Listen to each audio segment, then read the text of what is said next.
On vient de voir et d'entendre dans ce reportage. D'après ce député, ce sont manifestement des pratiques qui perdurent, les tentatives de corruption. Alors la corruption peut exister où? Là où il y a une décision d'autorisation d'ouverture de surface commerciale. Donc il y a deux niveaux. Ça peut être le niveau local et ça peut être le niveau national.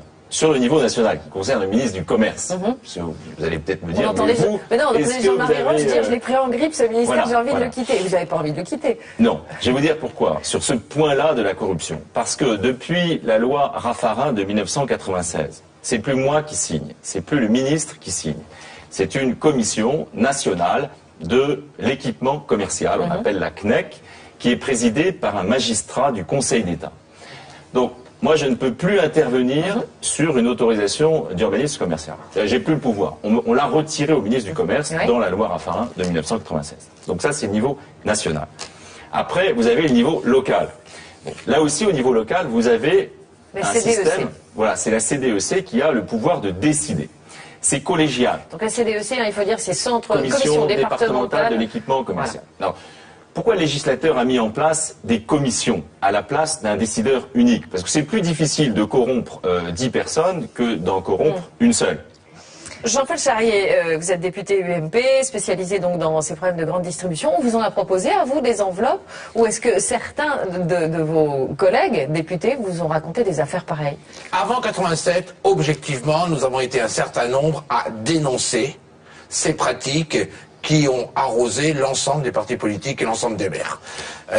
Ce qui est à noter, c'est que les socialistes qui ont été des donneurs de leçons ont quand même été ceux qui ont le plus touché. Mais ça a arrosé tout le monde. Franchement, voilà, je pense qu'il faut être honnête là. Vraiment, ça a arrosé, je pense que le système a arrosé tout le monde. Ils se sont fait prendre, pas les autres, mais objectivement. Depuis, objectivement, moi, qui ne suis pas, vous l'avez vu tout à l'heure, forcément tendre avec certaines pratiques de la grande distribution, je n'entends plus du tout parler de corruption, que ce soit au niveau national ou au niveau local.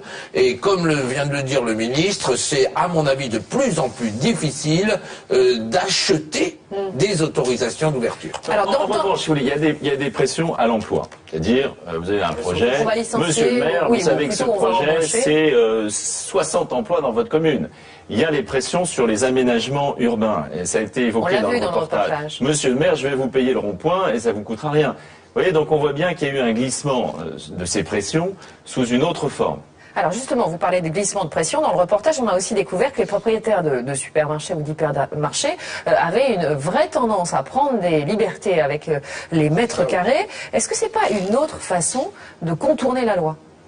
Alors moi, je suis assez préoccupé par ce problème et donc j'envisage une modification de la loi qui permettrait, lorsqu'il y a des mètres carrés qui ont été construits illégitimement, illégalement, qu'on crée une procédure de sanction administrative entre les mains du préfet. Parce qu'aujourd'hui, il y a des sanctions judiciaires. Mais alors ça dure très longtemps. La justice de notre pays, elle n'est pas toujours extrêmement rapide. Elle est débordée souvent. Tandis que si on pouvait avoir des sanctions administratives sous astreinte financière, c'est-à-dire le préfet prend une décision de fermeture de la surface illégale. Donc il ferme. Oui. Voilà. Et c'est sous astreinte, c'est-à-dire que si le commerçant qui a utilisé des mètres carrés illégaux continue à exercer son activité, chaque jour, il y a une astreinte qui tombe avec des ardoises très lourdes. Et bien à ce moment-là, je pense que ça serait beaucoup plus efficace.